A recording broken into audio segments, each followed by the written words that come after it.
Entonces, cuando tú dices que hay que conocer bien tus propios instrumentos de trabajo, te estás refiriendo sobre todo a las máquinas, ¿no? No, mira, las máquinas no son tan difíciles de aprender a utilizar, bastaría con leerse el manual de instrucciones más algún que otro conocimiento. La parte fundamental de la fotografía son los objetivos, estos son los verdaderos ojos de la fotografía, por tanto conviene aprender a usar y conocer en profundidad tus objetivos. También porque un objetivo en mal estado o mal empleado podría echar a perder tus esfuerzos incluso con una reflex de gran calidad. Yo, de hecho, tengo que admitir que no sé mucho al respecto. Bien, si quieres hablamos un poco. ¿Empezamos por los conceptos básicos? Aunque ya deberías saberlos. Sí, pero un pequeño repaso no iría mal, porque además, cuando me explican las cosas las entiendo mejor. De acuerdo, Anthony. Empecemos por los conceptos básicos. Perfecto. ¿El concepto de longitud focal lo tienes claro? Bien, longitud focal, sí. Muy bien. Entonces, cualquier sujeto al que fotografiamos, lo único que hace es recoger los rayos luminosos que inciden en él y los refleja en la dirección de la cámara. Si este sujeto se encuentra cerca de la cámara, por cada punto, entre los infinitos puntos que lo componen, saldrá un haz de rayos luminosos que entrarán en contacto con el objetivo de la cámara. De este modo, obtendré un cono cuyo vértice será el punto sobre el sujeto y como base el diámetro de la lente de mi objetivo. Ok. Si tomo el punto sobre el sujeto y lo alejo hasta llevarlo al infinito, al final de este cono, los rayos viajarán en dirección paralela entre ellos y en perpendicular con respecto a la lente, por lo que puedo asimilarlo a un cilindro. Entonces, si tomamos una lente biconvexa, es decir, una lente con dos superficies cóncavas y contrapuestas, Sí. esta recogerá los rayos luminosos de este cilindro y a través del índice de refracción los hará converger de nuevo en un punto. ¿Qué es este índice de refracción? El índice de refracción se da porque la luz, cuando se propaga en el espacio, se obtiene en función del medio en el que viaje, cambia su velocidad, mientras que se propaga en el aire, tiene una velocidad determinada. Cuando atraviesa el cristal de la lente disminuye su velocidad y nuestro ojo lo percibe como una desviación del rayo luminoso.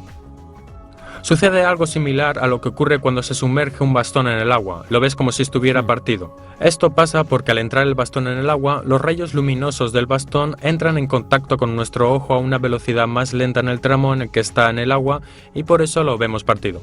Por lo tanto, la lente hace que estos rayos luminosos se desvíen y los hace converger en un punto que se encuentra en el plano focal. Focal porque se encuentra en el plano de enfoque. Sí, precisamente. Se encuentra en el plano en el que estoy enfocando el punto en el infinito sobre mi sujeto. Ahora, nosotros definimos como longitud focal la distancia entre el punto nodal, es decir, el centro de la lente biconvexa o de nuestro objetivo, y el punto focal, cuando enfocamos al infinito. El punto nodal es el plano donde se forma la imagen. Pero tú solo has hablado de una única lente. ¿Qué tienen que ver los objetivos con más lentes? Verás, los objetivos de nuestras cámaras en realidad se comportan como una única lente. Se utilizan más lentes para corregir los defectos que presentaría una única lente, pero el comportamiento es el mismo. Entonces las lentes no son perfectas. Digamos que sería imposible fabricar un objetivo con una única lente que no tenga aberraciones cromáticas o geométricas, por lo que se introducen varios elementos para corregir cada una de las deformaciones que cada una de ellas provoca. Entonces, vale. Dentro de este paquete de lentes podemos identificar el mismo punto nodal, que no se encuentra en el centro de una única lente, como en el caso del ejemplo que hemos visto, sino que puede encontrarse desplazado hacia adelante o hacia atrás. Existen esquemas ópticos donde además el punto nodal se encuentra adelantado o atrasado con respecto al grupo de lentes. Generalmente lo encontramos cerca de las láminas del diafragma. ¿Pero todas las lentes tienen la misma longitud focal? No, precisamente por eso. Cada objetivo tiene su propia longitud focal, y esta longitud focal es importante porque determina el ángulo del campo de objetivo, es decir, la cantidad de realidad que llegas a recoger con tu objetivo. Las focales cortas son las que tienen un ángulo de campo mucho más amplio, mientras que las focales largas tienen un ángulo de campo más reducido. Es decir, con la focal larga recoges menos parte de la realidad que tienes delante de la cámara. Entonces, cuando se hablan de objetivos en milímetros, ¿hacen referencia a la longitud focal? Sí, precisamente se refiere a la longitud focal. Los milímetros son los que marcan la longitud focal de un objetivo. También se habla de gran angular o teleobjetivo, para definir el ángulo de campo que estos alcanzan, es decir, la cantidad de realidad que pueden encuadrar con este determinado objetivo. Sí. Los grandes angulares, por ejemplo, son los que tienen una focal corta y que por lo tanto llegan a tener un campo mucho más amplio que los teleobjetivos que se consideran, por lo contrario, objetivos de focal larga y que recogen una parte más reducida de la realidad. En el formato 35 mm, por ejemplo, el 50-50 mm de longitud focal se considera el objetivo normal, porque es el que más se aproxima a la visión del ojo humano. Por ejemplo, ¿qué longitud focal tiene un gran angular? Bueno, los grandes angulares son los objetivos con focal corta.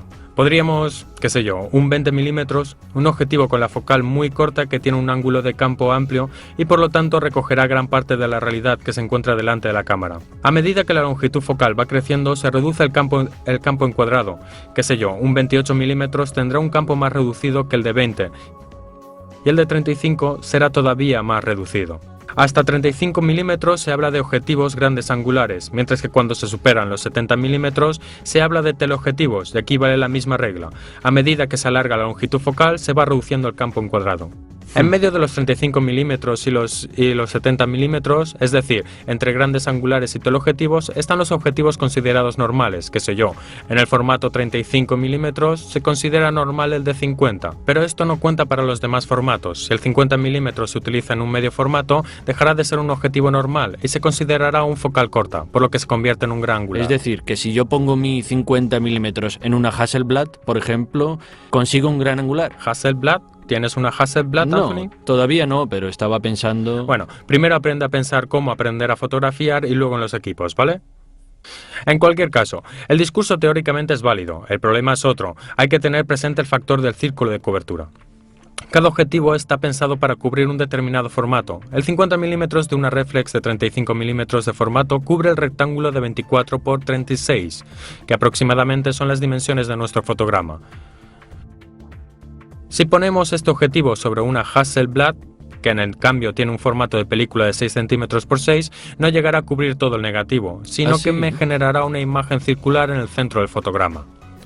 Las ópticas pensadas para las máquinas de medio formato tienen todas un ángulo de cobertura mucho más amplio, capaces de cubrir el formato de la película. Entonces, puedo utilizar un 50 mm para el medio formato en mi reflex y obtener así una calidad profesional, ¿no?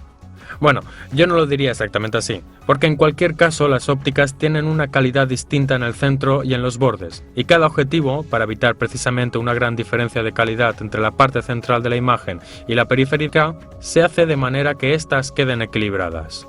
Entonces, para las ópticas de medio formato, la calidad del centro se limita para no crear una gran descompensación con respecto a la de los bordes.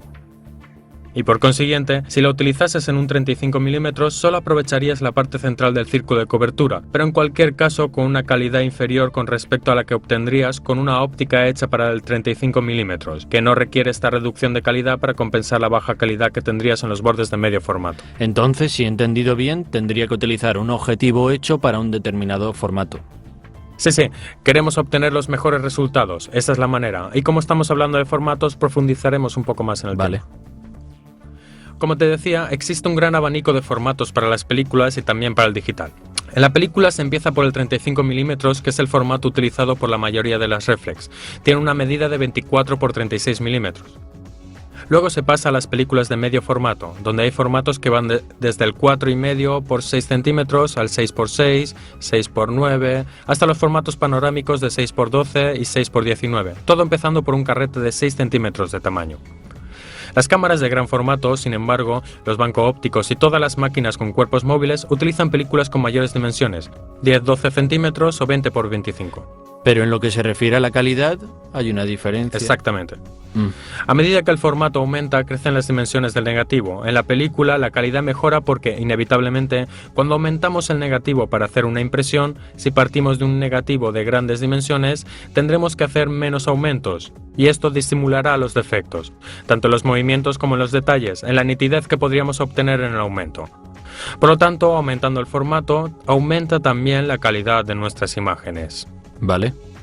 En el digital, sin embargo, tal y como te decía, se empieza con sensores muy pequeños en cámaras compactas, donde cada vez más se acumulan montones de píxeles, que luego crean problemas, sobre todo de ruido electrónico. Las reflex, por el contrario, utilizan sensores de mayores dimensiones que generalmente son la mitad de formatos, 35 mm los conocidos APS o APS-C. ¿Qué son? Son la mitad del 24-36 mm, es decir, aproximadamente son 24 x 18 mm. Luego algunas reflex en la gama alta del mercado, sobre todo en las cámaras profesionales, tipo Hasselblad. No, Hasselblad todavía no. Seguimos entre las reflex 35 mm.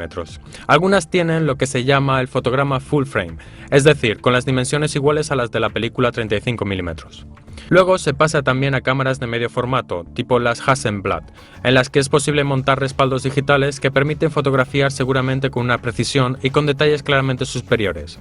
Son respaldos que se añaden tanto en Hasselblad, Mamilla, como en todas las cámaras de medio formato.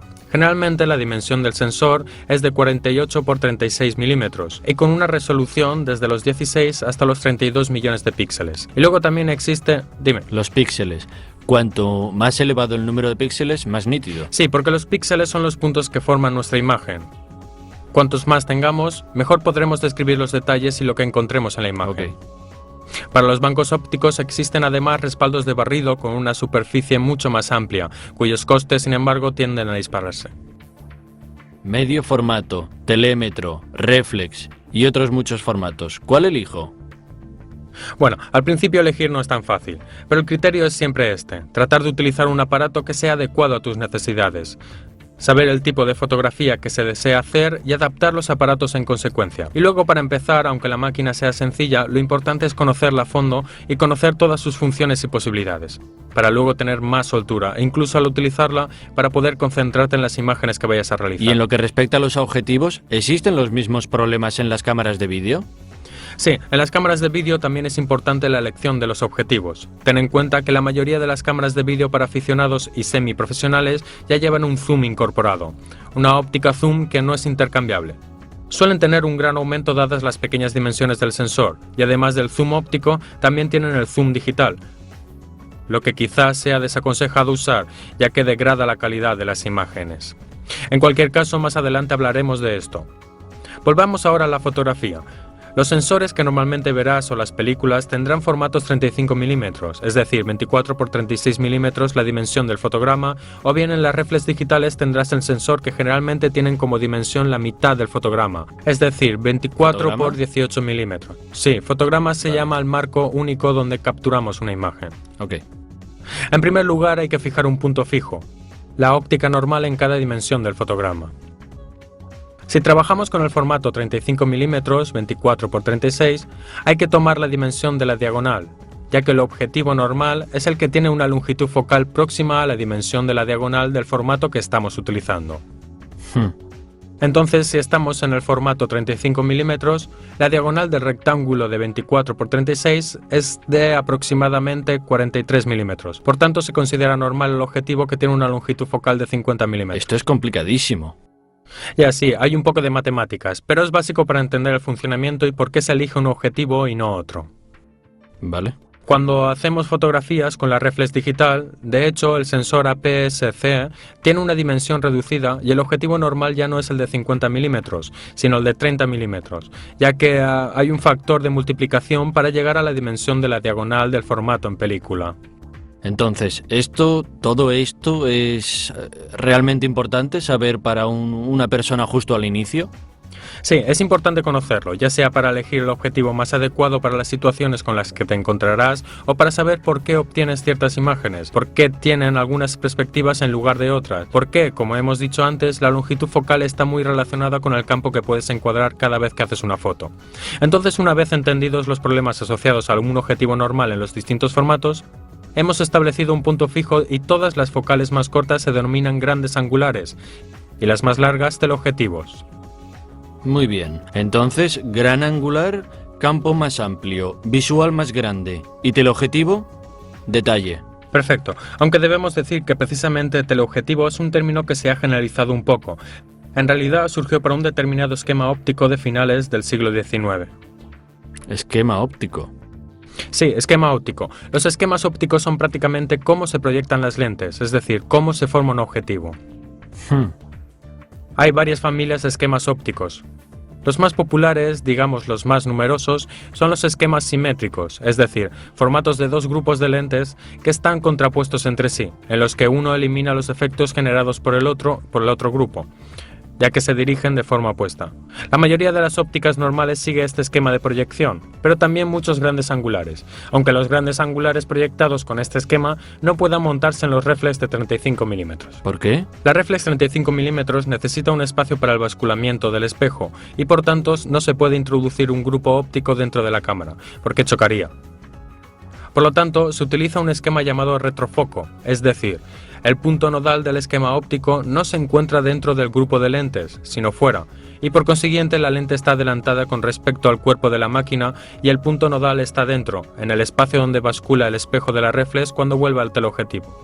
Este es un término generalizado, porque es también otra familia de ópticas y se extendió a finales del siglo XIX con un proyecto cuyo objetivo era conseguir ópticas de larga focal que limitaran las dimensiones físicas por debajo de la focal. Luego, con el tiempo, se consolidó la costumbre de llamar teleobjetivos a todas las largas focales, por lo que, para ser precisos, el teleobjetivo es un esquema óptico concreto. Entonces, teleobjetivo es de 70 hacia adelante, ¿no? Sí, digamos que de 70 en adelante sí tenemos el formato de película 35 mm. Sí. Si no, tendremos que volver a establecer la óptica normal y cambiar las referencias. Ah, vale. Son tantas cosas que recordar. ¿Me hablas un poco del zoom? A ver, el zoom se diferencia de las focales fijas porque contiene, dentro de un único objetivo, distintas longitudes focales. ¿Qué quiere decir? Que puedo cambiar de gran angular a un teleobjetivo con el mismo Sí, esto objetivo. depende entonces de la extensión del zoom que se esté utilizando. Mm. En cualquier caso, en líneas generales, considera que al tener tantas focales, esto comporta un compromiso en la fase de proyección del objetivo, porque las focales fijas tienen esquemas ópticos bastante simples y sobre todo su proyección está orientada al comportamiento sobre una focal. ¿Quiere decir que la calidad es mejor? La calidad es mejor, porque inevitablemente en un zoom, para poder tener unos buenos resultados en toda su excursión focal, obviamente se buscan los compromisos en cada una de estas longitudes focales. Y digamos que en líneas generales sería recomendable utilizar las focales fijas, desde el punto de vista de la calidad. El zoom es más cómodo porque te evita cambiar frecuentemente la óptica en la cámara y por tanto te ofrece rapidez de actuación y a menudo te puede evitar que tengas que moverte. A nivel de costes, ¿cómo estamos? A nivel de costes, los zooms suelen ser más caros, porque son objetivos de diseño un poco más complejos y respecto a las focales fijas tienen también costes más elevados. Entonces, entre otras cosas, como te decía, el mejor zoom de un fotógrafo son sus pies, por lo que es recomendable utilizar focales fijas porque, además de la buena calidad, ofrecen también una mejor luminosidad. ¿Y qué entiendes por luminosidad? La luminosidad de un objetivo, llamada también luminosidad relativa, es la luz que el objetivo deja pasar. Generalmente es una relación entre la longitud focal y la dimensión real del orificio que deja pasar la luz dentro de la óptica, y que coincide con los números de diafragma. Se entiende por la apertura máxima del diafragma que aparece en el anillo de los diafragmas en el objetivo, la luminosidad de esa óptica. Entonces, con la misma focal se pueden encontrar muchos 50 milímetros, pero se distinguen los unos de los otros por la máxima luminosidad. Obviamente, utilizar un objetivo con mayor luminosidad te permite hacer fotos en un menor intervalo de tiempo y evitar el movimiento en situaciones de poca iluminación o con sujetos con mucho movimiento. Entonces, ¿tú me recomiendas que me coja un objetivo con la máxima luminosidad? Sí, las focales luminosas son cómodas porque, incluso si no las utilizas con la máxima apertura, ofrecen la posibilidad, con aperturas medias, de tener una o dos paradas de exposición favorables en condiciones de poca luminosidad y, en ciertas situaciones, poder utilizarlas con la máxima apertura cuando estás obligado por condiciones de poca luz en el ambiente o porque estás fotografiando a sujetos que se mueven rápidamente. Seguramente te resultará muy útil. Además, permiten en la fotografía urbana enfocar de forma más selectiva y aislar mejor al sujeto de contexto. Hemos hablado de zoom, ópticas fijas, grandes angulares, normales y teleobjetivos, y debes saber que existen también otras familias de objetivos para usos un poco más específicos, ¿sí? Fisheye. Gracias. Tipo fisheye, para las tomas con gran angular. O si no, para los super teleobjetivos que se utilizan con fines deportivos. No son muy útiles en la fotografía urbana.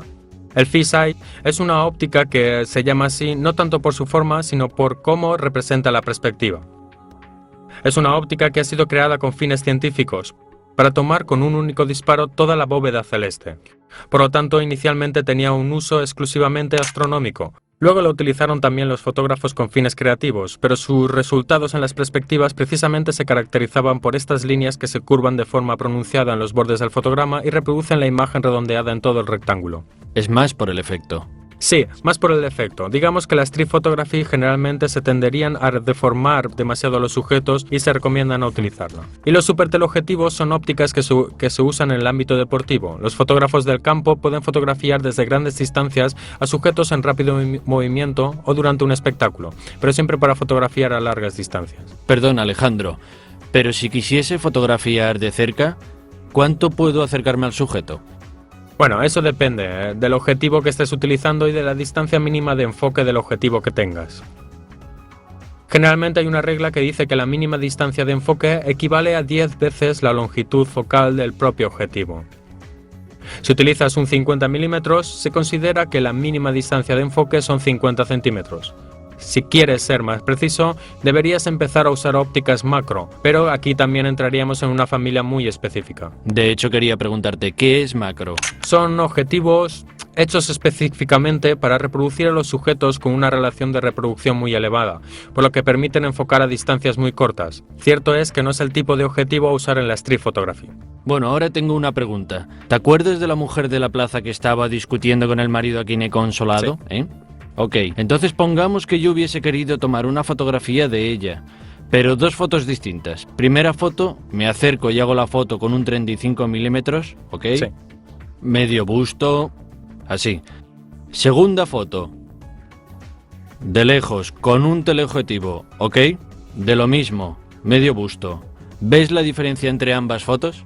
Claro, la diferencia se ve a leguas, porque existirán dos tipos de diferencias. La primera, desde el punto de vista de la perspectiva, porque si fotografías con un gran angular o con un teleobjetivo, como has dicho tú, deberías tener dos posiciones distintas con respecto al sujeto. Por lo tanto, si fotografías con el gran angular, estarás cerca y cambiarás las distancias proporcionales entre tú y el sujeto, y entre el sujeto y el fondo. Y por tanto, el sujeto siempre llenará el fotograma de la misma manera, pero cambiará la dimensión en la que se reproduce el fondo. El otro plano de la plaza, verás la mujer en primer plano con las mismas dimensiones, pero todo lo demás parecerá estar muy lejos de ella. De la otra manera, sin embargo, cuando estés a distancia, verás a la mujer que llena la misma porción de fotograma, pero el fondo se reproducirá a gran tamaño, por lo que tendrás la sensación de haberla aplastado en el fondo, es decir, resultará mucho más cercana porque en este caso es tu posición la que está más alejada del sujeto. Entonces no se puede decir que uno sea mejor o peor que el otro, depende del efecto que desees obtener. De hecho, por eso te digo, además de la diferencia de perspectiva, hay también una diferencia de tipo narrativo, de lenguaje fotográfico, porque estas son elecciones que un fotógrafo puede hacer para decidir cómo desea contar una situación. Acercarse con un gran angular no solo implica al fotógrafo, sino también al observador que luego mirará las imágenes dentro de la escena y por lo tanto da un sentido de mayor participación. Utilizando los grandes angulares, a menudo los fotógrafos pretenden también introducir elementos en primer plano precisamente para sugerir este barrido de planos, desde el primer plano hasta el fondo, y aumentar el sentido de tridimensionalidad de la escena. Con el teleobjetivo esta también puede ser una elección, porque a menudo se utiliza para acercar elementos que en la realidad se encuentran a distintas distancias y que no tendrían relación visible al ser observados por un ojo humano. Es decir, el teleobjetivo nos permite alejarnos totalmente y unir sujetos aunque se encuentren físicamente muy alejados entre sí. Por lo tanto, es también una lección de lenguaje y de forma de representación más que de simple perspectiva. Entonces, para resumir todo esto de los objetivos...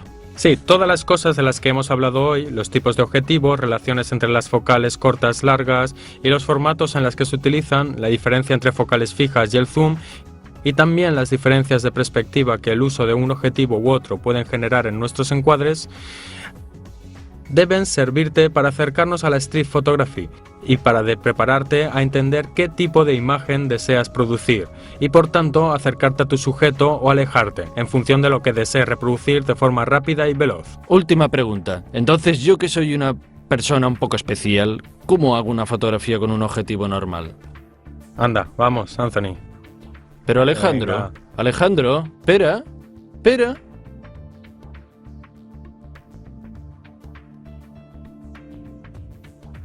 Alejandro, he encontrado mi camino. Mira que tengo, mis fotos. ¿Cuál sería tu camino? La fotografía de paisaje. Pero no seas demasiado duro, ¿eh? No, al demasiado contrario. crítico. Soy muy sensible, Porque ¿eh? has hecho, como sea, has progresado, Anthony. ¿Lo hay dices en mejorías. serio? Sí.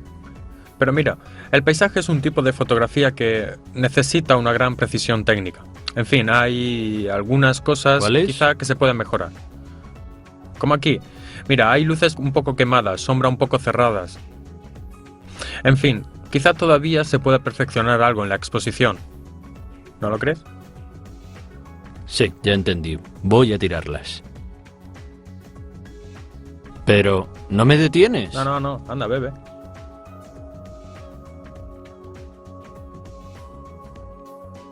Entonces, ¿tiraste las fotos? ¿Qué? ¿Cómo? No. Está bien. Las conservo para aprender. En unos Así días tendré las vas a el antes y tirar. después, ¿entiendes? Ah, para compararlas, perfecto. Mientras tanto, empecemos. ¿Sabes qué es la exposición correcta? Sí, lo sé. Bueno, la exposición correcta para el sujeto que estás fotografiando es la que te permite captar todos los particulares. El exposímetro mide la cantidad de luz en la escena y te sugiere la combinación de diafragma y velocidad, ¿verdad?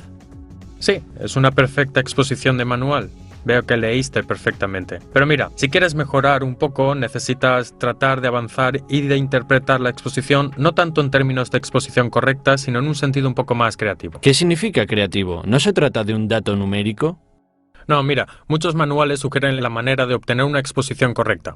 En realidad no existe una exposición correcta, cada sujeto puede ser interpretado. Virtualmente hay posibilidades inmensas de exposiciones correctas, porque depende del fotógrafo, que interpreta el sujeto de acuerdo al valor de sus tonos.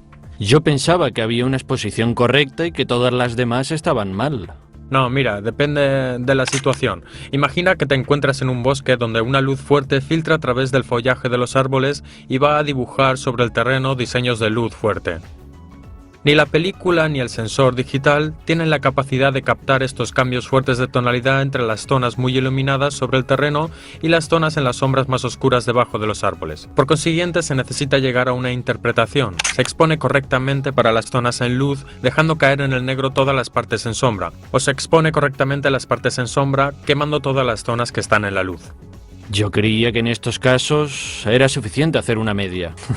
Sí, no, bueno, la media es más o menos como decir, si pongo la cabeza en el congelador y los pies en el horno, tendré una temperatura media óptima para mi cuerpo. En realidad se necesita entender que los valores medios, muy a menudo, no son suficientes para cubrir la gama entera de tonos presentes en la escena. Es como una manta corta que se tira de un lado y del otro, y no alcanza para cubrir todo. Por lo tanto, es el fotógrafo que interpreta sin moverse hacia los valores de sombra y olvidarse de las luces, o ponerse con la exposición correcta en los valores de luz alta, olvidándose de las sombras. Sí, pero si no puedo exponer correctamente las zonas de sombra y las zonas de luz alta, ¿qué puedo hacer?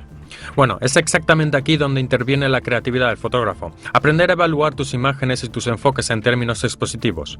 Si en el caso del bosque con luces fuertes y sombras muy netas decides dar la exposición correcta para las luces, seguramente en tu composición darás mayor importancia a las partes de la escena que están muy iluminadas y harás caer en zonas menos importantes o aparecer menos las zonas de sombra. Al contrario, si decides exponer para las sombras, serán las zonas de luz altas quemadas las que tendrán que ocupar un lugar menor en tu fotograma o al menos no en zonas significativas. En fin, el concepto es que la exposición correcta no se mide, se decide. Sí, pero ¿no te parece un poco extrema esta posición? Podría parecer. Considera que el exposímetro es de cualquier manera un instrumento mecánico que nos da datos. Pero es la sensibilidad del fotógrafo que debe filtrar estos datos, y a través de su sensibilidad debe interpretarlos y utilizarlos de la mejor manera para dar a la imagen el resultado final que quiere obtener. Y aquí entra el tema de la creatividad. Sí, es exactamente aquí que entra a colación la creatividad del fotógrafo. Interpretará los datos que nos da el exposímetro por medio de la propia sensibilidad para llegar a una imagen donde haya una nueva exposición tonal de la imagen que se quiere. Y por consiguiente, la pregunta final no es cuál es la exposición correcta, sino dónde quiero que caiga el gris medio. Exacto, el tema del gris medio. Oye, ¿puedes explicármelo mejor? ¿Quieres una aclaración? Sí, gracias. Está bien, entonces ahora hablaremos. Veamos, Anthony, trata de seguirme. Sí, sígueme. Perfecto. ¿Has aterrizado? Sí. Bien, todos los exposímetros tienen la tara en el gris medio al 18%. ¿Te acuerdas? Ya hablamos de eso antes Sí, en las sí, lo lecciones recuerdo. anteriores. Exacto. Entonces, si mides un área determinada de tu toma, los valores que te dará el exposímetro harán que ésta venga reproducida en la impresión final con un gris equivalente a 1 con reflectibilidad del 18%. Significa que las otras zonas de la imagen que estás encuadrando, por consecuencia, se moverán a valores dependiendo de que sean zonas de mayor luminosidad o de sombra más cerrada, en valores de sobre o de subexposición respecto a ese valor.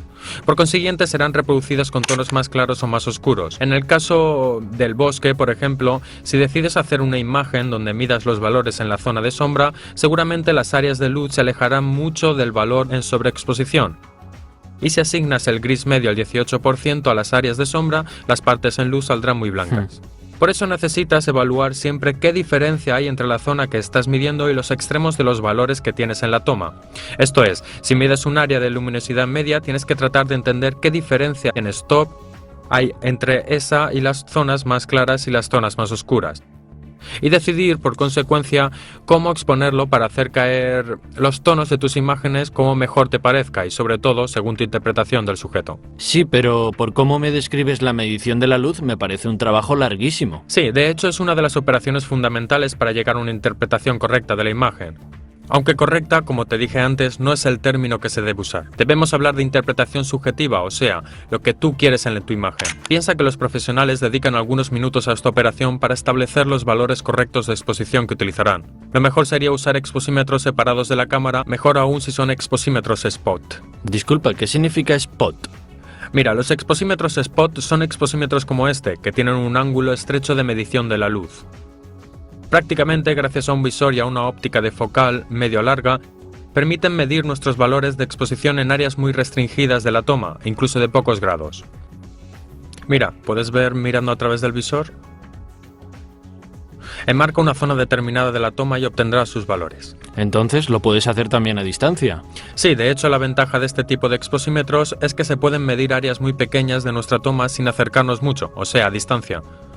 En un paisaje puedes medir cada valor, no sé, de la vegetación, el paisaje, áreas rocosas que te encuentres de frente y por cada una de estas tener el valor exacto de exposición, que después utilizarás para ir a colocar, como decíamos antes, en base al valor del gris medio y al área que has escogido para darle este tono, cómo interpretar tu imagen, o sea, dónde colocar todos los valores de luminosidad que se encuentran en las otras áreas de la toma. ¿Hay también cámaras reflex que tienen este tipo de medición? Sí, también en las cámaras reflex existe este tipo de medición spot. Pero considera que en la cámara reflex esto se hace midiendo solo en el área central del visor. Generalmente hay un circulito de 2 o 3 milímetros que representa exactamente el área de lectura del exposímetro. Pero en este caso está muy condicionado por la focal que estás montando. Si tienes un teleobjetivo puedes reducir mucho el campo encuadrado, pero si tienes un gran ángulo, digamos que el área de medición spot de una reflex es de todos modos bastante amplia. De cualquier modo, todos estos valores sirven para interpretar el encuadre y decidir cómo representar tu foto. Es más, podrías llevarla al extremo y llegar a una reproducción en low K o en high K de la imagen. Esto lo tienes que traducir. Es jerga fotográfica, significa en tonos altos o tonos bajos, esto es, hacer una medición para las zonas de sombra y hacer que todo caiga solamente en la sobreexposición a la luz alta, que todo venga reproducido en tonos claros, que solamente en las zonas de sombra permanezcan en la imagen con tonos de gris corregidos, esto es el high K, o sea, dar una llave alta a la lectura de la imagen. Esto tiende a decolorar un poco los colores, baja el contraste y da una imagen de los colores con una fuerte idea de luminosidad. Low K, al contrario, es exactamente lo opuesto. Prácticamente se miden los valores de exposición sobre las zonas muy luminosas. De este modo, das el gris medio a esas áreas. Y todas las demás partes de la imagen caerán inevitablemente en subexposición. Por consiguiente, tendrás una variación de grises que te llevarán al negro. Son imágenes de contraste fuerte, transmiten una gran dramaticidad a la escena. En fin, son decisiones interpretativas que se dan en base a la sensibilidad del fotógrafo y sirven para interpretar el sujeto de la mejor manera. Mira, si tomamos la situación del bosque de la que hablábamos antes, podrías dar una interpretación high K como esta y medir los valores de exposición en las áreas de sombra, o puedes darle una interpretación low K que es exactamente al contrario, la cual obtienes midiendo los valores de exposición en las áreas de luminosidad fuerte. Sí, entonces, como decías, debemos medir todas las áreas de la escena. Sí, de hecho debemos hacer una medición lo más exacta posible, evaluar la luminosidad en todas las áreas de la escena y tal vez unir una lectura en luz incidente de la luz reflejada. Sí, incidente, me acuerdo. Sí, ya un hablamos de poco. ella. De cualquier manera, los exposímetros de los cuales hemos estado hablando, ya sea el spot externo que el interno de tu reflex, miden la luz reflejada. Esto es, miden la luz que después de haber tocado tu sujeto viene reflejada en dirección a la cámara. ¿Está bien? Este tipo de medición se ve afectada inevitablemente por las características del sujeto, sobre todo por sus características cromáticas, o sea, el color del sujeto y de reflexión. Esto implica que cuando vas a hacer la lectura, si estás fotografiando un sujeto de color negro, por ejemplo, el exposímetro lo interpreta como un sujeto gris medio que está poco iluminado. Por consiguiente, nos sugiere de sobreexponer. Ahí nuestro sujeto negro en la fotografía no será representado como negro, sino como gris medio, porque la tarea del exposímetro, como te dije antes, es de llevar todos los valores luminosos medidos al gris medio en la impresión final. El problema opuesto lo tenemos si fotografiamos un sujeto blanco. Si te encuentras en la nieve, por ejemplo, o si estás fotografiando una novia que tiene un vestido blanco, corres el riesgo de que tu exposímetro interprete este sujeto como un sujeto de color gris medio, pero muy iluminado. Y entonces te sugiera valores de exposición que te conducen a una subexposición de la imagen, porque lleva los valores de los tonos al gris medio. Sí, me acuerdo del tema de la nieve, ya hablamos de eso. Sí, de hecho son problemas que acarrea la lectura en luz reflejada, que inevitablemente está condicionada por las características de reflexión del sujeto que Lo fotografiamos. recuerdo. Muchos exposímetros externos, al contrario, tienen la doble posibilidad de lectura y permiten medir ya sea la luz incidente que la luz reflejada, utilizando el visor si hacemos una lectura spot o dirigiendo simplemente la célula de silicio en dirección a nuestro sujeto. Para hacer la lectura en luz incidente se necesita poner la calota blanca frente a la célula de silicio de nuestro exposímetro, que es el elemento que captura los valores de luminosidad. De esta manera se obtendrá una lectura de la luz que viene prácticamente de un ángulo de campo muy amplio y es toda la que va a llegar a nuestro sujeto. A diferencia de la luz reflejada, las características del sujeto no la afectan, porque hacemos la lectura desde la posición del sujeto hacia la cámara fotográfica. Entonces los colores del sujeto no la afectan. Si yo te fotografiara hoy que estás vestido de negro una lectura en luz incidente, no sería afectada para nada por el color de tu ropa, porque simplemente mide los valores de luminosidad presentes en la escena. Al contrario, la lectura en luz reflejada de la que hablábamos antes, mide la luz que es reflejada por tu ropa y esto nos llevaría a un error.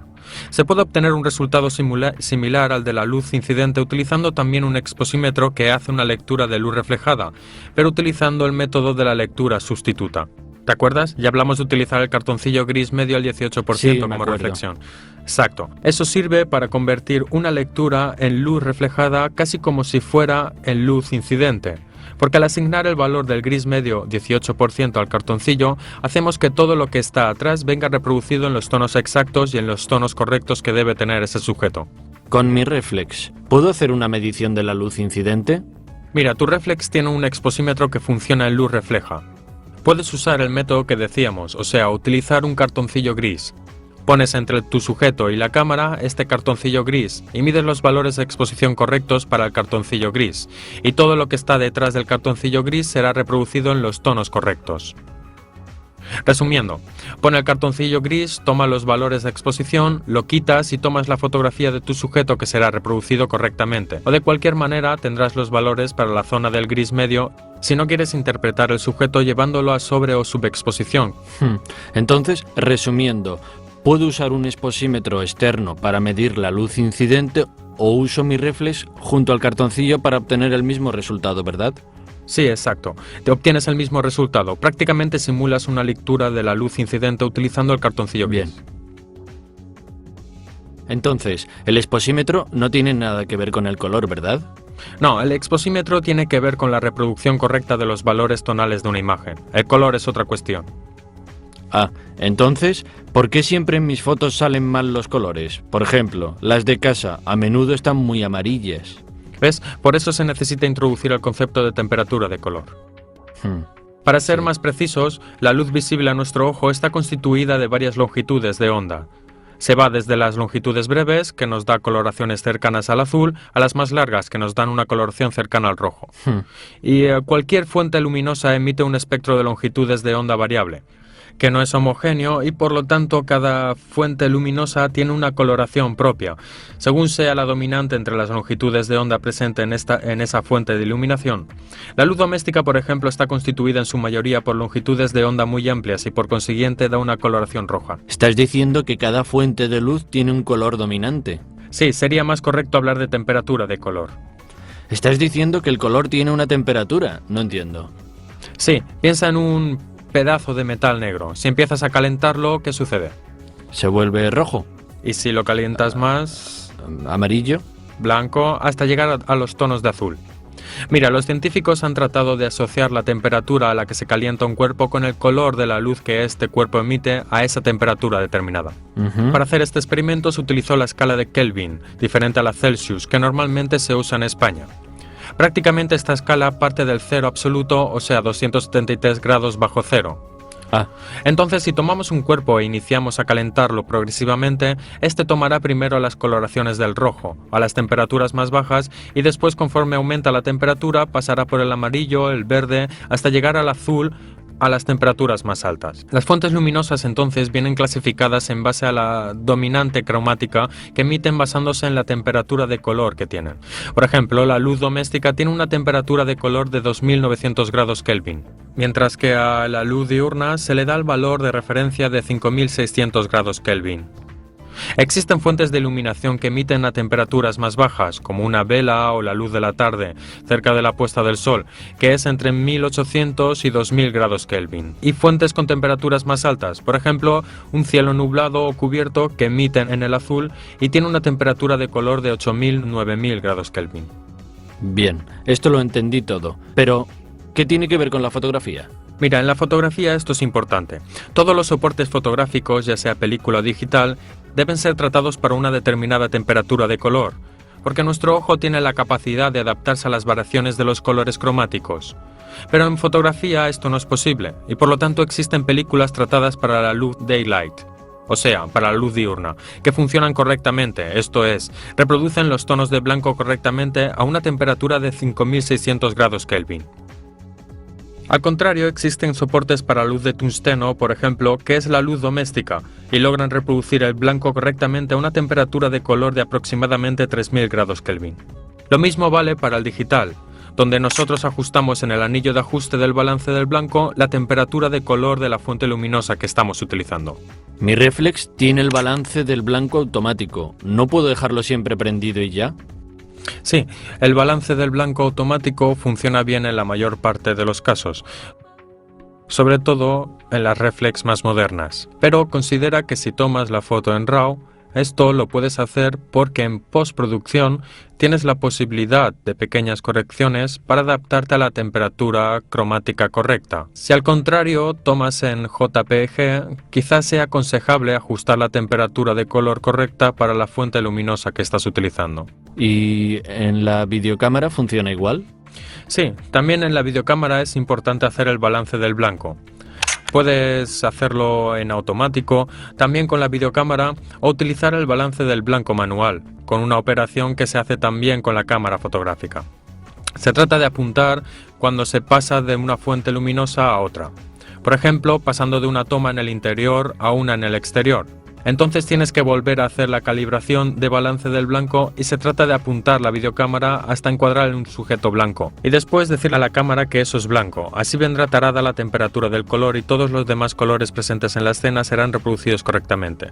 Esto vale tanto para la fotografía como para las tomas con videocámara. Bien. Oye, Alejandro, también hay filtros para alterar el color, ¿verdad? No, para alterar los colores no se utilizan los filtros. Los filtros tienen otra función, corregirlos si es necesario o de mejorar el contraste de una imagen. ¿Quieres que te lo explique? ¿Por qué no? Además, vi en un catálogo que con los filtros se pueden obtener algunos efectos de verdad especiales, como cielos de color tabaco, el arco iris, las luces, puntos de luz con estrellas... Sí, los llamados filtros creativos los dejaré por el momento a un lado. Además, pienso que los filtros de verdad útiles son muy pocos y que de cualquier manera la creatividad no deba pasar por un filtro que tenga dibujado un arco iris falso. Veamos más que nada los esenciales, los útiles, y partamos de donde tú quieras. ¿Del blanco y negro? Sí, enséñame, vamos. Entonces, mira, la sensibilidad del ojo humano es diferente a la de la película. Prácticamente nuestro ojo, como decía antes, tiene una sensibilidad que va en las frecuencias de longitud de onda del azul al rojo. Obviamente no es igual en todo este arco de longitudes de onda. Es más baja en los extremos, en las longitudes de onda que corresponden al azul y al rojo, y tiene un pico en la parte central. Mira esta gráfica en forma de campana. La parte más alta es la de las longitudes de onda que corresponden al verde, mientras que la película, que es la representada por la otra línea en la gráfica, tiene una sensibilidad cromática que es más o menos, digamos, equivalente en las diferentes longitudes de onda. Por lo tanto, respecto a nuestro ojo, es mucho más sensible en las áreas del azul y del rojo, y un poco menos sensible en las áreas centrales, las que corresponden al verde. Esto da en consecuencia un resultado cromático en las fotografías que, a menudo, no es como la esperamos cuando vemos una escena y decidimos fotografiarla. Además, la sensibilidad de la película puede extenderse ligeramente hasta el ultravioleta, o sea, las longitudes de onda antes del espectro visible, y al infrarrojo, las que están apenas más allá del rojo. También pueden servir los filtros. Sirven para limitar la sensibilidad de la película, para no introducir inconvenientes en la fotografía porque nosotros no somos capaces de verlos. Sobre todo este es el uso de los filtros UV, pero que esto hablaremos más adelante. De todos modos, en el blanco y negro se usan filtros generalmente de color. ¿Por qué? Aunque hagamos imágenes en blanco y negro, la tarea de la película es restituir en tonos de gris la gama tonal de la imagen que estamos fotografiando de la manera más correcta posible. Y por lo tanto, a cada color de nuestra escena debemos combinar un determinado valor de gris. Considera que hay colores como el rojo y el verde, que nosotros percibimos muy alejados el uno del otro. Si se observan a colores que corren el riesgo en la película de llegar con el mismo nivel de luminosidad o al mismo nivel tonal de gris. Entonces, puede ser útil poner filtros de color que sirven para filtrar, y en parte para limitar la sensibilidad de la película para hacer prevalecer un color sobre otro. Si yo, por ejemplo, pongo un filtro de color rojo, prácticamente cortaré todas las longitudes de onda que preceden al rojo y pasarán al interior de mi objetivo solamente las longitudes de onda del rojo, y todas las demás vendrán reproducidas con tonos de gris mucho más bajos. Bajaré así la sensibilidad de la película a las otras tonalidades cromáticas. Todo esto es muy interesante, pero ¿me puedes dar un ejemplo práctico? Mira, aunque estemos fotografiando en blanco y negro, la película es como sea pancromática, esto es, sensible a todos los colores del espectro luminoso. Y nosotros debemos tratar de restituir la visión de cada color en un tono de gris diferente. Por ejemplo, si estamos fotografiando, ¿te acuerdas? Pusimos el ejemplo de la Catarina roja sobre la hoja verde. Sí. Debemos un ejemplo similar. Tenemos una flor roja sobre el fondo de hojas verdes. Nuestro ojo los ve separados de manera bastante neta, porque tiene colores muy contrastantes. Pero cuando los fotografiamos con una base blanco y negro, nos arriesgamos a que salgan en tonos de gris muy parecidos. Evitamos este problema poniendo filtros de color. Por ejemplo, si fotografiamos esta escena con un filtro de color rojo frente al objetivo, la flor resultará de tonalidades muy claras, porque es rojo, mientras que las hojas que están detrás verán reproducidas muy oscuras. O podemos hacer lo opuesto, utilizar un filtro verde que aclarará las hojas y representará la flor con tonalidades muy oscuras. ¿Y cómo hago para imaginar antes el efecto que un filtro tendrá sobre la foto? Mira, esta es la rueda de colores de Isaac Newton. Y los colores que están del lado opuesto de esta rueda son los llamados colores complementarios.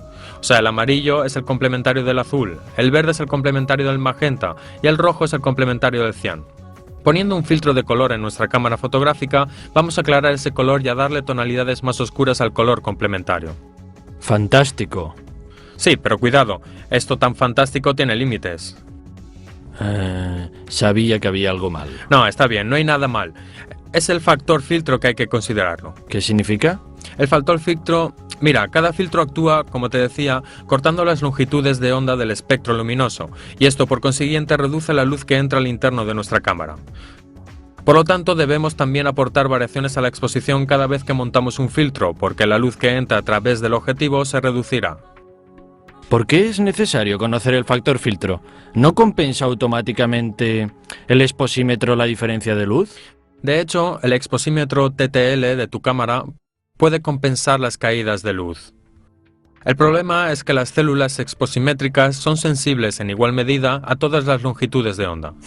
Y cuando pones un filtro frente al objetivo, te arriesgas a cortar algunas.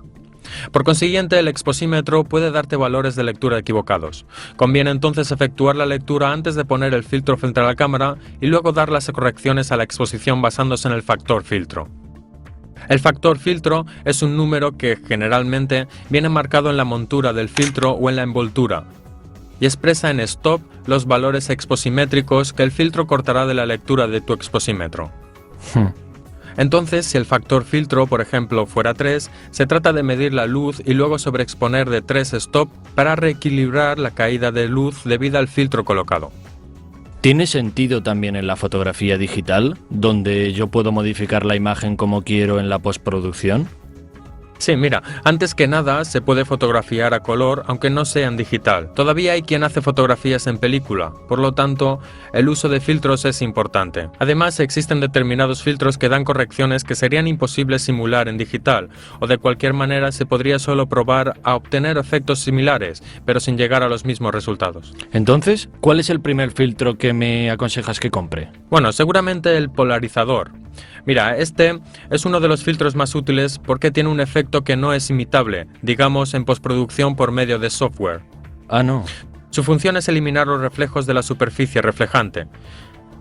Te permite, si debes fotografiar a través de un escaparate, por ejemplo, evitar el reflejo que se produce en el vidrio, o quitar los reflejos de una superficie de agua cuando fotografíes el mar. Lo hace girando el anillo frontal y te permite controlar el grado de polarización, por lo tanto, controlar a qué nivel eliminar estos reflejos. Se utiliza también para otros usos. Una de las funciones principales es la de oscurecer el cielo. Prácticamente elimina el reflejo de las partículas de humedad presentes en la atmósfera, que tenderían a sacar los cielos mucho más claros. O sea, polarizando la luz y eliminando el reflejo de estas partículas, el cielo regresa a su azul total. Esta es una función muy útil tanto en el blanco y negro como en el color. Vaya. Mira, existen dos tipos, polarizadores circulares o lineales. No es que uno sea más eficaz que el otro, solamente que algunos dispositivos autofocus podrían encontrar dificultades con los polarizadores lineales. Por lo tanto, se deben usar los circulares, que son más caros porque tienen un procedimiento de fabricación mucho más complejo. De cualquier manera, con cámaras autofocus es aconsejable utilizar polarizadores circulares. ¿Me lo enseñas? Gracias. ¿Y si no hay sol? Bueno, si no hay sol es aconsejable utilizar el polarizador, porque ¿te acuerdas de lo que dijimos del factor filtro? El polarizador quita muchos stop de exposición, por lo tanto, cuando no hay sol te penaliza mucho utilizarlo, porque te obliga a tomar fotos o con diafragmas más abiertos o con tiempos más largos, por eso es mejor no usarlo. Además, el efecto de polarización sin sol casi no existe. Además del polarizador, ¿hay otras maneras para oscurecer el cielo? Sí, por ejemplo, podrías usar filtros degradantes. Son filtros que tienen una densidad variable, una parte más oscura y una que poco a poco llega a la transparencia. Existen con varios niveles de matiz, donde el cambio es más o menos fuerte, y también de varias coloraciones. Algunos de estos se utilizan para colorear el cielo y darle el efecto de una puesta de sol, rojo fuego o cosas de este tipo. Digamos que el más útil es el de la densidad neutra, prácticamente los grises, que tienen solo la función de poder compensar la diferencia de exposición entre el paisaje y el cielo.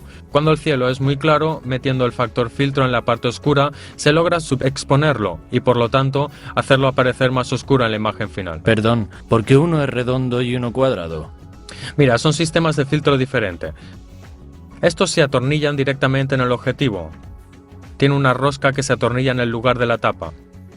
Este otro tipo de filtro necesita un soporte, generalmente con la posibilidad de girarlo para orientar el filtro y se colocan como placas delante del objetivo, dentro de este soporte. Existen otros que son completamente grises y se llaman Neutral Density. Este tipo de filtros tiene la función de bajar el nivel de exposición de todo el fotograma. Generalmente se utiliza cuando hay mucha luz o cuando se usan películas con sensibilidad muy alta. ¿Y el filtro Skylight? Tengo un amigo que me aconsejó tenerlo siempre puesto en el objetivo, ¿está bien? ¿Qué amigos tienes, Anthony? Así me dice. Mira, los filtros UV y los Skylight son filtros que al verlos parecen transparentes, pero en realidad tienen la función de eliminar la parte de las longitudes de onda del ultravioleta, que nuestro ojo no percibe, pero que podrían degradar la calidad de la imagen en presencia del polvillo atmosférico que refleja parte de las radiaciones UV. ¿De verdad le da una gran diferencia? Sí, pero son Como todos los filtros, son útiles solamente cuando se necesitan de verdad. Digamos, el consejo de tu amigo de tenerlo siempre puesto no es tan acertado, porque ya estás utilizando una óptica con lentes de alta calidad, estudiadas para realizar su tarea a la perfección, y sobreponerle otras dos superficies de vidrio, que generan refracciones entre los rayos luminosos que pasan del aire al vidrio. Lleva inevitablemente a defectos y a una disminución de la calidad de la imagen. No es el mejor sistema para proteger el objetivo. ¿Y entonces cómo puedo proteger el objetivo? Seguramente te conviene protegerlo teniendo mucho cuidado cuando lo uses, y quizá te conviene montar el paraluz, así en caso de que se te cayera, en vez de golpear la lente, al máximo se arruinaría el paraluz. ¿Y hay otros filtros útiles? Sí, son muy útiles, también los filtros de conversión de color. ¿Recuerdas cuando hablamos del balance del blanco, de los grados Kelvin? Ah, sí. Dijimos que para el digital es importante programar la cámara para el balance correcto del blanco. Mientras que si trabajamos con película, debemos decidir qué tipo de película utilizar en base a la fuente de luz que está iluminando nuestra escena. Si por ejemplo estás en el exterior fotografiando un edificio histórico, o sea, estás haciendo fotos desde la fachada y tienes la cámara con película para la luz daylight, después entras en el interior y encuentras un hermoso salón con pinturas al fresco, solo que está iluminado con luz artificial. Recuerda que dijimos que la luz al tungsteno tiene una temperatura de color diferente al daylight, que tiende mucho más al rojo, por lo tanto necesitarás un filtro con entonación azul, un filtro de conversión del color que lleva el balance del blanco de tu imagen a los valores correctos, y esto te permite tomar tu fotografía sin cambiar la película. Por lo tanto, puedes tomar varias fotos utilizando el mismo rollo, pero adaptando cada vez, gracias al filtro de conversión, la temperatura de color de la fuente de iluminación utilizada al correcto balance del blanco. Bien. ¿Y hay otros filtros que hagan, no sé, efectos especiales? Claro, filtros que hacen efectos especiales hay muchísimos. Algunos hasta invaden demasiado la imagen. Se corre el riesgo de aburrirse pronto.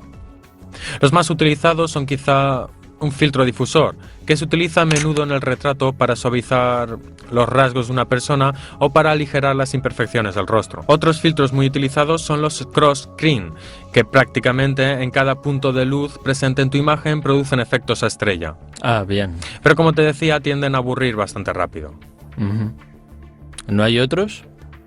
De hecho, hay un filtro particular. ¿Particular? Te permite ver a través de la ropa. ¿Dónde? Déjame verlo. Estas gafas, mira. ¿Quieres probar? ¿En serio? Claro.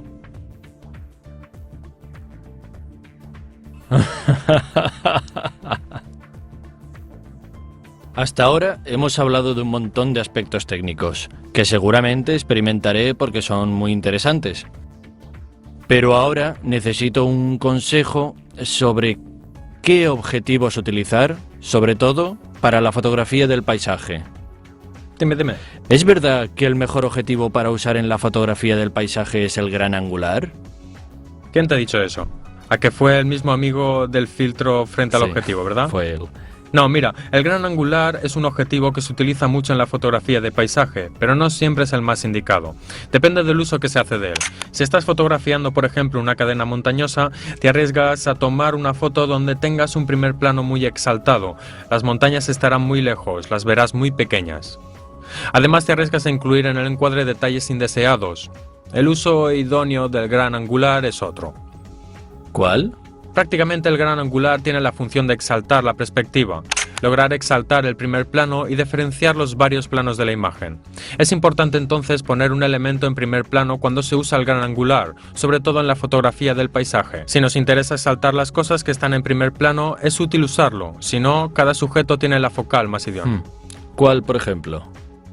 Si estás fotografiando, como decíamos antes, una cadena montañosa a distancia, conviene utilizar una focal, quizá un telemedio, que te permita acercarte mucho a los sujetos y dar una impresión de mayor magnitud en las montañas, porque saldrán reproducidas en dimensión más grande en tu foto y dará, por lo tanto, menos importancia al primer plano. En fin, el objetivo que debes usar depende de tu sujeto y sobre todo de cómo quieres que salga en la fotografía. Perdona, ¿me quitas una duda?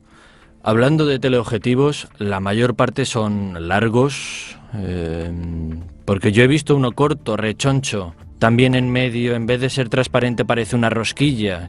¿Qué tipo? ¿Qué es? Creo que te he entendido. Te refieres a los objetivos catadióptricos. Son objetivos que tienen un esquema óptico particular, que sirve para contener las dimensiones. Prácticamente se puede obtener una focal larga con un objetivo de dimensiones físicas reducidas respecto a las que serían necesarias. Y esto hace utilizando, además de las lentes, espejos en el interior del sistema óptico.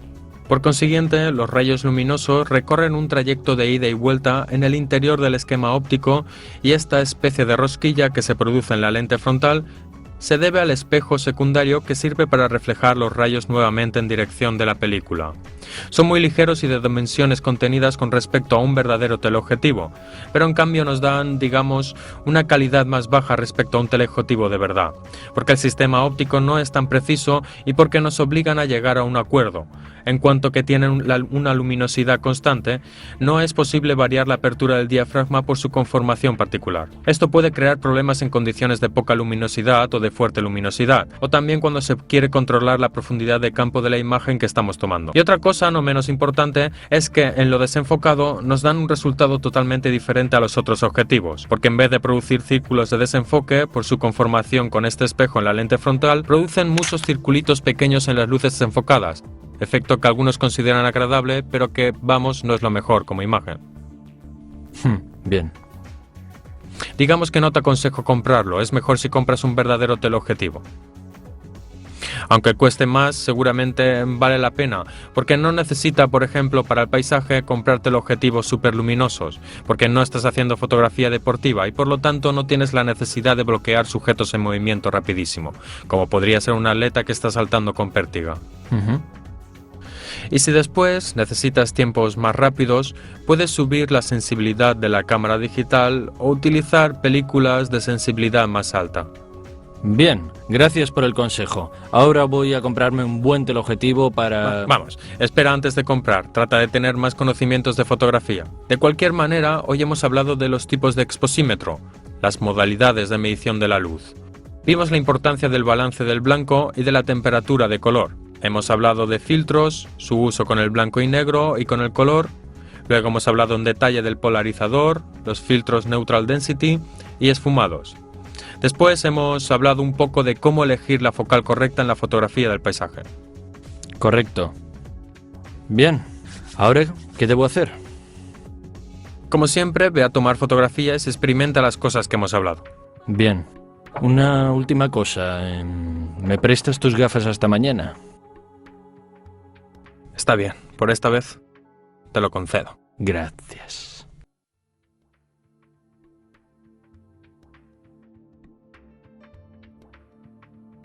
Alejandro, no tienes ni idea de lo que hice ayer por la noche. Pasé casi toda la noche a ver fotos en internet. No te digo lo que vi, ni te imaginas. Empezamos bien hoy, ¿eh? Mira, que tú empiezas siempre mal conmigo. ¿Por qué? Según tú, ¿qué tipo de fotos estuve viendo? ¿Fotos de...? ¿Paisaje? Exacto. Ah, vaya. No, en serio, fuera de bromas. Vi fotos hermosas de hace más de 100 años, de una calidad increíble. No lo imaginaba. ¿Cómo no? Mira, aunque haya habido un gran progreso tecnológico en estos 100 años, desde el punto de vista fotográfico, más o menos los instrumentos que se utilizaban al principio de la fotografía son muy similares a los bancos ópticos que se utilizan todavía hoy en la fotografía profesional. Han evolucionado reduciendo las dimensiones, los aparatos y sobre todo ha mejorado la resistencia, pero si consideras los esquemas ópticos de los objetivos de finales del siglo XIX, son exactamente iguales a los de hoy. Solamente se introdujo el tratamiento multicapa para un mejor resultado del color, pero desde el punto de vista de los instrumentos seguramente podían obtener resultados de muy alta calidad en esa época. Me has hecho tener muchas ganas de aprender cosas nuevas. ¿Qué hacemos hoy? Bien, entonces hoy empezamos con nociones históricas de la fotografía de paisaje. Luego veremos el uso de la luz natural, cómo colocarse respecto al sol, hasta introducir el concepto de latitud de exposición y una pequeña introducción al sistema de zonas. Bien, empezamos.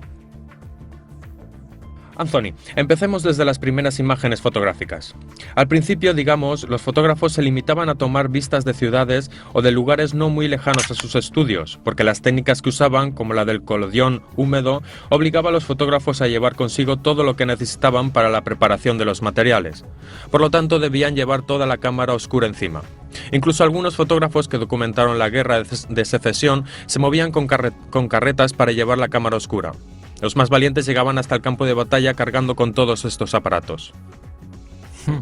Después, con la llegada del romanticismo, la fotografía de paisaje empezó a imponerse como género autónomo. A principios de este periodo, finales del siglo XIX, los fotógrafos tenían todavía un complejo de inferioridad con respecto a la pintura. Por lo tanto, nació el movimiento del pictorialismo, cuyo fin consistía en obtener imágenes que, por su compleja técnica de preparación, parecían pinturas, usando técnicas que trataban también de obtener efectos similares desde el punto de vista de la imagen. Técnicas como el bromóleo, la goma bricomatada, que obligan a horas y horas de preparación para una sola toma. Por este motivo, el soporte preferido de los fotógrafos pictorialistas era el calotipo, porque daba poca nitidez a los detalles que recordaba un poco el gusto impresionista de la época. Entre los fotógrafos paisajistas más famosos están Legrey, Henry Pitts Robinson, Ray Lander, pero también muchos rusos un poco menos conocidos por nosotros, como Visnakov y Bulgak. ¿Y algunos más? Por ejemplo, en Italia no debemos olvidar las exposiciones importantes que se llevaron a cabo en Turín en 1898 y 1902. Además, en 1904 empezó la publicación de la revista Fotografía Artística, que siguió hasta 1917. En Italia había algunos fotógrafos como el turinés Guido Rei, que además de ser fotógrafo era alpinista y el mejor exponente del club alpino italiano. Siempre en la zona de Turín, otros fotógrafos como Domenico Riccardo Peretti, Griva o el mismo Vittorio Sella documentaron el paisaje de estas zonas. Turín era una ciudad muy fotográfica. Sí, ha sido una de las ciudades, digamos, de fines del siglo XIX, principios del siglo XX, donde la fotografía era muy activa y también el cine. El cine italiano nació en Turín. Otros exponentes piamonteses como Secondo Pia también... ¿Es el que fotografió la síndone y descubrió que se trata de un negativo? Sí, es él el que fotografió la síndone. Y no solo, era también un conocido fotógrafo paisajista. Piensa que recorrió los paisajes piamonteses y valdostanos en una carreta tirada por bueyes, documentando no solo las bellezas paisajísticas, sino también las rurales y del paisaje humano de esta zona. También hablaste de Vittorio Sella. Sí, Vittorio Sella, también piamontés, para ser exactos de Biella. Uno de sus trabajos más importantes fue la documentación de la expedición del duque de los Abruzos en 1909 al Caracuro. Pero cámaras tan pesadas a esa altura. Sí, bueno, era una expedición muy bien organizada, con cargadores que ayudaban a los fotógrafos con los equipos. Y mientras tanto, ¿qué pasó con el pictorialismo? Mira, el pictorialismo se basa en dos conceptos, quizá equivocados. Primero, que la fotografía debería imitar las artes mayores, y sobre todo que existían las artes mayores. Luego, en 1903, con la creación de la revista Camera Work de Stiglitz y otros fotógrafos, se trata de crear el concepto de la fotografía como instantánea, como el mejor instrumento para documentar la velocidad de cambio de la contemporaneidad. Y por lo tanto, la rapidez de visión de este arte lo coloca como un arte moderno. Y para ti, Alejandro, ¿quién fue el más grande de los fotógrafos paisajistas? Establecer quién ha sido el más grande no es fácil. De cualquier modo, seguramente entre los paisajistas, Ansel Adams ha sido un punto de referencia. Además de ser un gran fotógrafo, fue un gran teórico de la fotografía. Publicó muchos libros, de los cuales el más famoso es El negativo, en donde teorizó el sistema zonal. Luego, junto con Edward Weston y Modern Cunningham y Van Dyke, fundó el grupo fotográfico F64. ¿F64? Sí, es una apertura del diafragma, F64. Los objetivos profesionales utilizan aperturas de diafragma que llevan hasta estos valores. Considera que 22 es una apertura media en estas ópticas, y el grupo fundado por Ansel Adams tenía como objetivo alcanzar la máxima calidad, sobre todo desde el punto de vista de la nitidez. Calidad que se obtiene exactamente utilizando la basculación de los bancos ópticos y también las cerraduras extremas del diafragma hasta F64. ¿Y alguien más? Bueno, entre los fotógrafos que han trabajado en el paisaje, seguramente uno de los más importantes es Franco Fontana, famoso por sus paisajes de colores intensos y líneas esenciales. Otro podía ser Giacomelli, que al contrario exageraba los contrastes hasta volver sus paisajes casi abstractos. También Luigi Ghirri, que trabajó con colores muy tenues e imágenes de tonos enrarecidos, casi oníricos. Y el mismo Berengo Gardin, aunque es un fotógrafo que se encuentra un poco más a mitad entre fotógrafo paisajista y de reportaje, y que trabajaba con una Leica con telémetro, como Henri Cartier-Bresson, y aún hoy es fiel a la fotografía en película. Pero me falta un nombre, el tuyo. Tú no estás entre estos grandes. Está bien, todavía no, dentro de poco verás que... Bueno, entonces espero. Lo que noto en estas imágenes es el uso de la luz. Parecen cuadros, pero solo estaba el sol. Sí, considera, sobre todo para el fotógrafo paisajista, el sol es el pincel que tiene a disposición para retratar los paisajes. Piensa en los cuadros de los impresionistas, por ejemplo Monet, que volvía en diferentes estaciones y a diferentes horas del mismo día a retratar el mismo sujeto representándolo cada vez de diferente manera. ¿Crees que yo también puedo probar? Sí, no solo puedes probar, debes hacerlo para no conformarte nunca con la primera impresión. Debes regresar varias veces al mismo lugar, tratar de entender el sol, cambiando su posición, cambiar las sombras en el sujeto y la reproducción tridimensional del objeto mismo. Entonces, la regla «ten siempre el sol atrás» ya no vale. Esa es una regla del principiante absoluto. Digamos que es la regla que te ayuda a obtener fotos de postal correctas. Pero vamos, con la experiencia uno debería empezar a experimentar otras posiciones de la luz. El sol lateral, por ejemplo, te ayuda a evidenciar la tridimensionalidad del sujeto. Además, si usas el polarizador, te ayuda también a acentuar sus efectos, el de reducción de reflejos y el de oscurecer el cielo. ¿Cuál es la hora mejor para fotografiar? Mira, no existe una determinada hora para fotografiar, no hay una hora mejor, sino que hay una hora mejor para poner en evidencia las características de ese determinado sujeto. Pero en general debes evitar las horas centrales del día, porque el sol está muy alto y por lo tanto no crea sombras capaces de restituir de la mejor manera los sujetos fotografiados. Considera, al contrario, que al amanecer y al atardecer, cuando el sol está más bajo, generalmente hay sombras más alargadas que restituyen mejor la tridimensionalidad de los sujetos, y a menudo también la entonación cromática de la escena puede cambiar. Además, si se logran captar al atardecer las luces muy cálidas o en la mañana la neblina, le da un aspecto azul que nos da la idea de la atmósfera. Entonces, es importante la hora del día, pero si entendí bien, también la estación. Sí, también la estación es importante, y no solo, también las condiciones climáticas. Considera el efecto que puede tener un día ventilado que limpia la atmósfera y por lo tanto te permite mejorar la visibilidad hasta el horizonte. Pero atención, una condición de este tipo puede exaltar demasiado los contrastes y hacer difícil la reproducción de las sombras. También cuando estamos cerca de una tormenta, esto te permite fotografiar quizá un cielo rico de nubes que puede dar encanto a tu imagen. O inmediatamente después de la tormenta, cuando la atmósfera parece lavada, se mejora al máximo la visibilidad y el contraste de la escena. ¿Y si nieva? Si nieva te quedas en casa porque hace frío, pero si sales a fotografiar, te aconsejo usar el flash que te permite iluminar el primer plano, pero en vez de usarlo con el tiempo sincrónico de la cámara, que te daría una exposición breve y la luz bajaría apenas te alejes del primer plano. Mide la exposición antes y luego utiliza el tiempo que te ha dado el exposímetro con un golpe de flash, de manera que podrás capturar la luminosidad del paisaje y del fondo iluminando los copos en primer plano que te darán la atmósfera típica de la nevada. Hablando siempre de condiciones climáticas, la niebla no es un buen sujeto, ¿verdad? En general no, porque quita nitidez a la imagen y podría darte sujetos con el contorno indistinguible.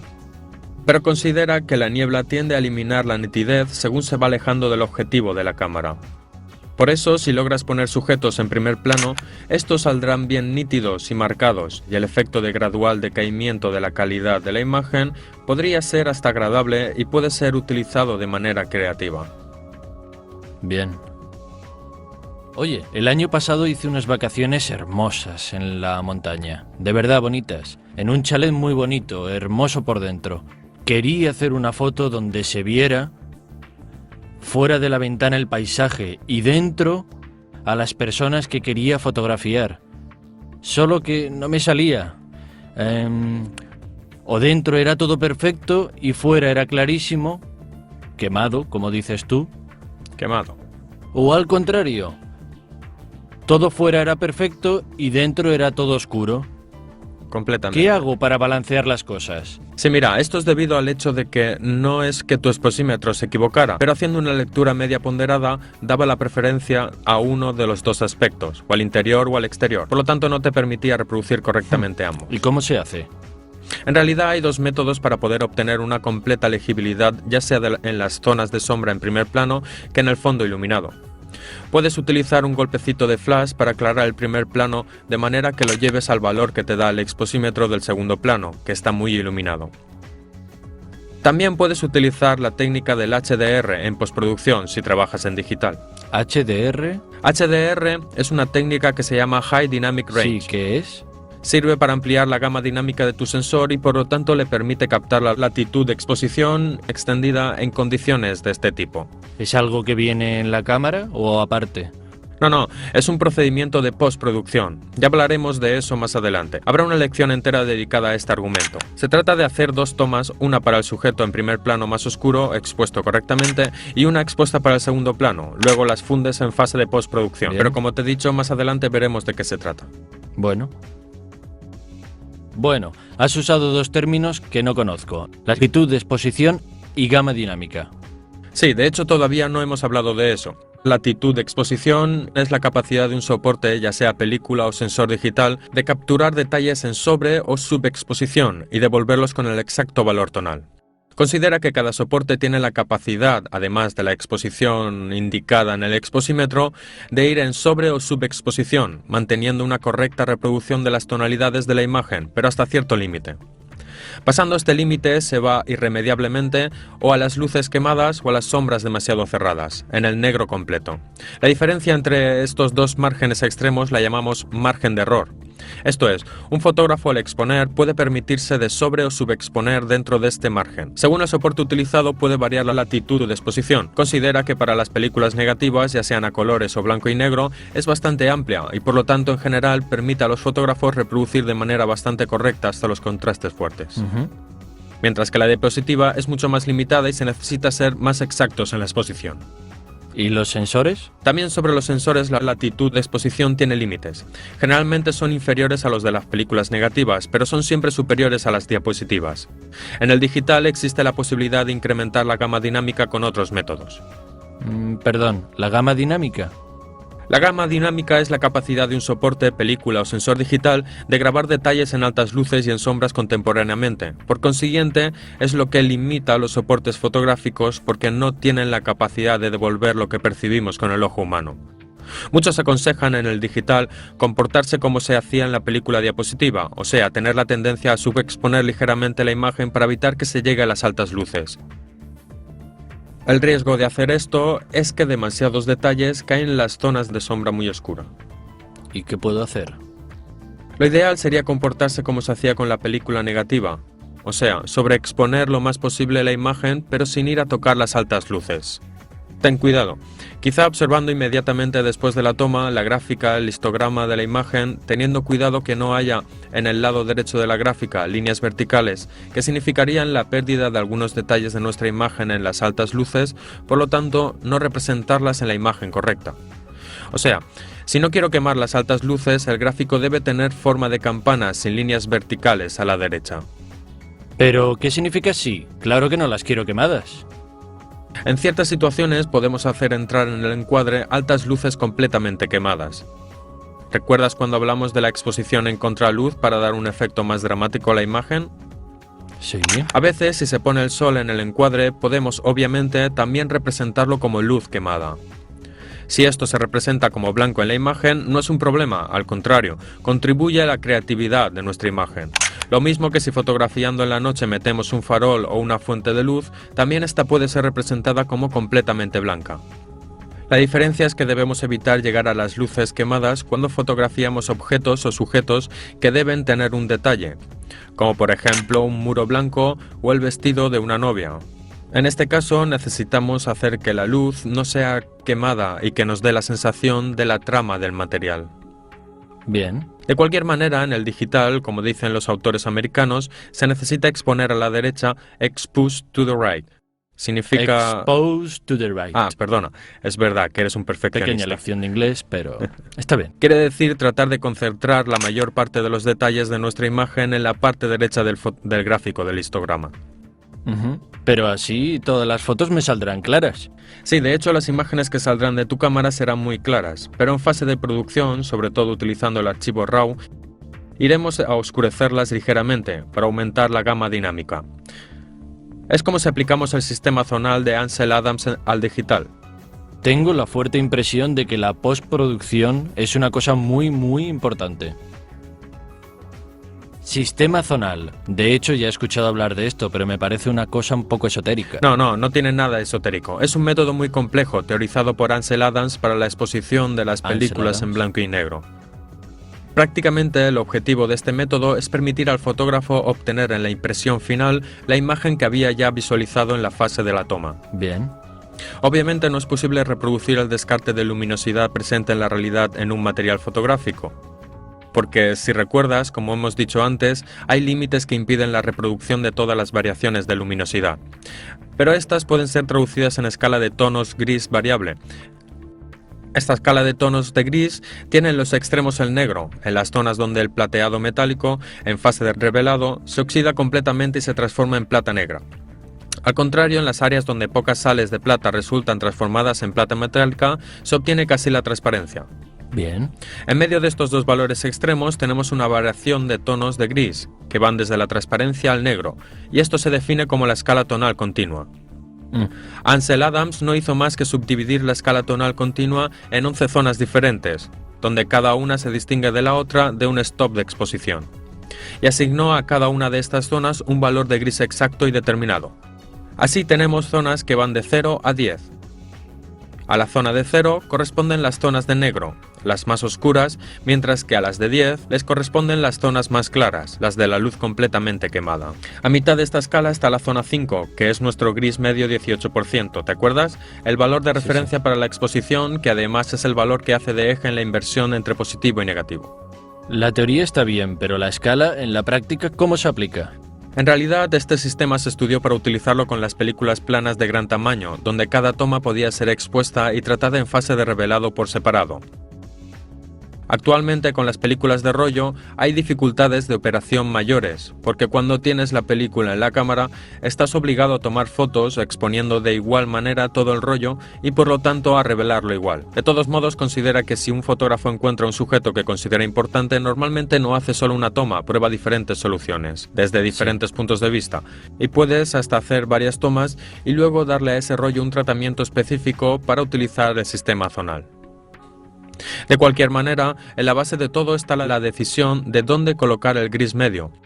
O sea, no se usa la indicación del exposímetro de manera pasiva, sino que la utilizamos como información, y somos nosotros que elegimos a qué valor tonal, a qué zona de la realidad asignar el valor tonal del gris medio al 18%.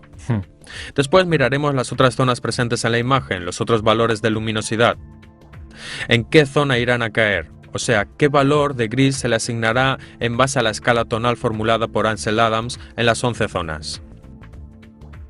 Obviamente se necesitará tener cuidado que partes de nuestra imagen no vayan a caer en la zona 0 ni en la zona 10, que son las zonas extremas, las del blanco extremo y las del negro total. Negro extremo. Y por lo tanto debemos tratar de evaluar el resto de los tonos de nuestra imagen. Y si eventualmente hubiera zonas de fuerte sobreexposición o de fuerte subexposición que nuestra película no logra advertir, tendremos que destinar a esas zonas una parte menos importante del encuadre o, si es posible, tratar de evitarlas. Obviamente también esta regla tiene sus excepciones. No siempre queremos excluir las partes extremas de la escala tonal. Hay fotos en las que quizá queremos que nuestro sujeto salga muy iluminado en la completa oscuridad. En este caso, entonces, no quitaremos las partes que van a caer en las zonas oscuras, los valores 0 y 1. Dejaremos un negro total con nuestro sujeto que así sale del negro. Los problemas empiezan cuando en nuestra imagen hay residuos de luminancia, o sea, luminosidad muy fuerte entre zonas de sombra y zonas de luz. Por ejemplo, un paisaje nevado donde hay árboles que dan una sombra fuerte. En este caso, la película no puede devolverlo y salimos de los valores de nuestra escala tonal. Si expones para las sombras y tratamos de volver claros los detalles en la sombra, inevitablemente quemaremos las luces. Si expones para las luces, inevitablemente todas las zonas de sombra irán a caer al negro total. Entonces, no hay una solución. Bueno, en realidad existe una solución, porque el sistema zonal, como te decía antes, es un procedimiento que comprende la fase de exposición, pero también la de revelado.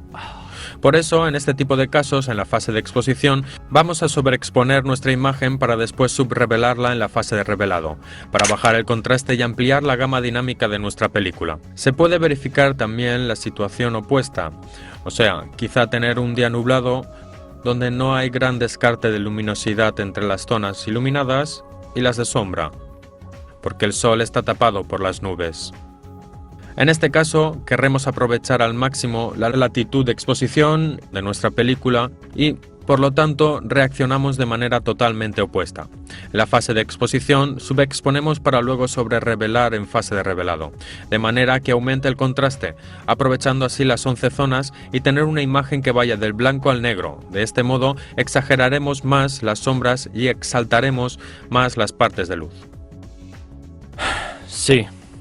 Por suerte, todo esto del sistema zonal, hoy, con el digital quizá ya no es actual. No, al contrario, aún es actualísimo. Mira, es verdad que el sistema zonal nació con la película, sobre todo con las películas planas, pero todavía se usa mucho con el digital, a causa de todos los conceptos concernientes a la parte expositiva, sobre todo la filosofía de exponer la fotografía, escogiendo dónde poner los tonos y dónde hacer caer las áreas de la exposición. También la cuestión de la que hemos hablado, o sea, de excluir las zonas extremas de nuestra imagen, es válida ahora en el digital. Además, utilizando los archivos RAW, podemos en fase de exposición sobre o subexponer para luego en fase de postproducción, obviamente no lo haremos en la cámara oscura, sino frente al ordenador, regular los archivos en consecuencia y ampliar o reducir la gama dinámica de nuestra imagen.